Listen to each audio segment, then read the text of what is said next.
6 साल की बच्ची ने स्कूल से आकर ऐसी बात कही कि पिता टूट गया। शाम के लगभग 3 बजे थे। गली के मोड़ से एक नन्ही बच्ची भागती हुई घर में दाखिल हुई। उसकी आंखें लाल थीं, सांसें टूटी टूटी और होंठ कांप रहे थे। वह बार बार एक ही बात कहे जा रही थी, मुझे मम्मी के पास जाना है, मुझे भी ऊपर भगवान के पास जाना है। स्कूल में सर रोज डांटते हैं, मारते हैं। उस बच्ची का नाम काव्या था, उम्र सिर्फ 6 साल। उसकी माँ राधा को गुजरे अभी ज्यादा समय नहीं हुआ था, मुश्किल से 1 महीना। अब इस दुनिया में उसका सहारा सिर्फ उसके पिता अमित ही थे। काव्या को ऐसे टूटते देख अमित की रूह कांप गई। वह बच्ची को सीने से लगाकर देर तक कुछ बोल ही नहीं पाए। जिस बच्ची के लिए माँ की गोद ही पूरी दुनिया थी, वह आज जिंदगी से हारने जैसी बातें कर रही थी। अगली सुबह अमित ने तय किया कि वह चुप नहीं रहेगा। सुबह सुबह उन्होंने काव्या का हाथ पकड़ा और खुद उसे स्कूल छोड़ने गए।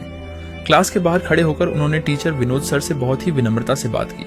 हाथ जोड़ते हुए बोले, सर, मेरी बेटी से अगर कोई गलती हो जाए तो कृपया उसे सजा मत दीजिएगा, प्यार से समझा दीजिएगा। उसकी माँ अब हमारे बीच नहीं है और वही उसका सबसे बड़ा सहारा थी। अमित की आवाज भर्रा गई। उन्होंने आगे कहा, कल ये बच्ची घर आकर बस मम्मी को पुकार रही थी, मैं कुछ कर नहीं पाया सर, मैं ही अब इसका सब कुछ हूँ, आप बस इसे अपनी बेटी समझकर पढ़ा दीजिए। ये सुनते ही विनोद सर की आंखें नम हो गईं। कुछ पल तक वह कुछ बोल नहीं पाए। फिर उन्होंने गहरी सांस लेकर कहा, अमित जी, मुझे माफ कर दीजिए। आज तक मैंने इसे एक आम छात्रा की तरह देखा, लेकिन अब नहीं। आज से यह बच्ची मेरे लिए सिर्फ एक स्टूडेंट नहीं, मेरी अपनी बच्ची जैसी होगी। थोड़ी देर रुककर उन्होंने वो बात कही जो शायद कोई नहीं जानता था। जब मैं छोटा था, मेरी माँ भी मुझे बहुत कम उम्र में छोड़कर चली गई थी।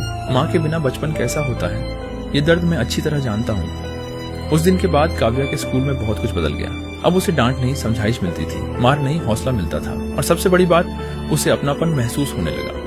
धीरे धीरे काव्या की आंखों से डर कम होने लगा। वह फिर से मुस्कुराने लगी। उसे अब मम्मी के पास जाने की जिद नहीं रहती थी, क्योंकि उसे जीने का कारण मिल चुका था।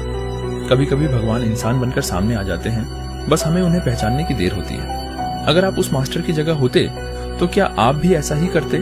अपनी राय जरूर बताइए।